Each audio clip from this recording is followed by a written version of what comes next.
आज हम यहाँ उपस्थित हैं आपके अगले असाइनमेंट के साथ, जो है भाववाचक संज्ञा पर आधारित। यह असाइनमेंट नंबर 4 है और यह आपको भेजा गया था 12 अप्रैल को। अब संज्ञा शब्दों से हम पहले ही परिचित हो चुके हैं। जातिवाचक संज्ञा हमने किया है, व्यक्तिवाचक संज्ञा हमने किया है। अब यहाँ पर हमें भाववाचक संज्ञा से संबंधित एक अभ्यास और दिया गया है। पिछले असाइनमेंट में हमने जाना था कि भाववाचक संज्ञाएं किसी भाव को दर्शाती हैं, किसी अवस्था को, किसी गुण को दर्शाती हैं, किसी स्थिति को दर्शाती हैं। अब यहाँ पर हमें एक प्रश्न दिया गया था और कहा गया था कि वाक्यों को पढ़कर उसमें से भाववाचक संज्ञाएं चुनना है। तो यहाँ वाक्य लिखे गए हैं, चलिए देख लेते हैं इन वाक्यों को और उन पर आधारित संज्ञा शब्दों को। पहला वाक्य था, भारत में गरीबी बढ़ रही है।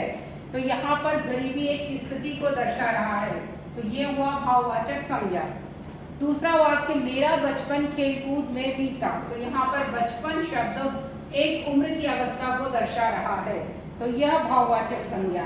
मेरे दोस्त की लंबाई मुझसे अधिक है। तो यहाँ लंबाई एक दशा स्थिति को दर्शा रहा है, तो यह भाववाचक संज्ञा है। रमेश और सुरेश में दोस्ती है, दोस्ती मित्रता, तो यह उनके संबंध भाव को दर्शा रहा है। फिर आया, विकास की आवाज में मिठास है। मीठा होने का भाव, मिठास, क्योंकि यह भाव का नाम है तो हुआ भाववाचक संज्ञा। अगला वाक्य, तुम मुझे खून दो मैं तुम्हें आजादी दूंगा। आजाद होने का भाव, तो यह हुई भाववाचक संज्ञा इस वाक्य में। अगला वाक्य, मुझे तुम पर काफी गुस्सा है। क्रोधित होने का भाव, गुस्सा, तो यहाँ यह भाववाचक संज्ञा हुई गुस्सा। फिर अगला अंतिम वाक्य इस प्रश्न में था, इंसानियत के नाते हमें उसकी मदद करनी चाहिए। किसके नाते? इंसानियत यानी मानवता, तो ये शब्द क्या हुआ? भाववाचक संज्ञा। इस प्रकार हमने इन वाक्यों में भाववाचक संज्ञाओं को जाना। भाववाचक संज्ञाओं को पहचानना आपने सीखा, लेकिन अगले प्रश्न में हमने आपको बताया था कि किस प्रकार जातिवाचक शब्दों से हम भाववाचक संज्ञाओं की रचना कर सकते हैं। यहाँ कुछ उदाहरण हमने दिए थे और आपसे कहा था कि उन उदाहरणों से आप अभ्यास कीजिए और स्वयं भाववाचक संज्ञाएं बनाने का अभ्यास भी कीजिए। चलिए करते हैं कुछ उदाहरणों की चर्चा। जातिवाचक संज्ञा हम जानते हैं, जैसे हमने कहा मनुष्य। मनुष्य शब्द हर प्रकार के प्राणी यानी मनुष्यों के लिए प्रयोग किया जाता है। तो अगर इसमें हम ता शब्द जोड़ दें तो बन जाएगा, अगर हम यहाँ ता शब्द का प्रयोग करते हैं तो यह शब्द क्या बनेगा? मनुष्यता। तो ये क्या हुई? भाववाचक संज्ञा। उसी प्रकार अगर हम आपसे कहें यहाँ पर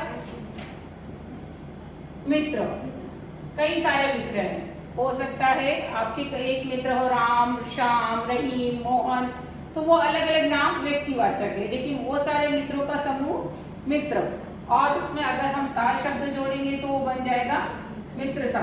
तो इस प्रकार आपने क्या किया? एक जातिवाचक संज्ञा से भाववाचक संज्ञाएं बनाई। फिर आप बोलते हो बच्चा, समूह, जाति का नाम, उसमें अगर हम पन जोड़ते हैं तो वहां पर बचपन शब्द बनता है, जो कि एक अवस्था को दर्शा रहा है, तो यह भाववाचक संज्ञा कहलाएगा। इस प्रकार भाववाचक संज्ञा को बनाने के लिए कई सारे उदाहरण आपको यहाँ दिए गए थे।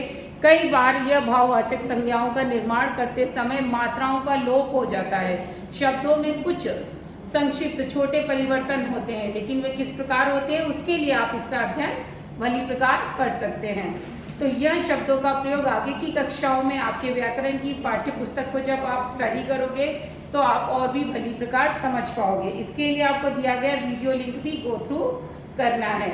इसी आशा के साथ कि आप इन अभ्यास को दोहरा रहे हैं और अपनी गलतियों में सुधार कर रहे हैं, हम आपसे आगे के असाइनमेंट के सॉल्यूशन के साथ फिर मिलेंगे। तब तक के लिए स्टे होम, स्टे सेफ।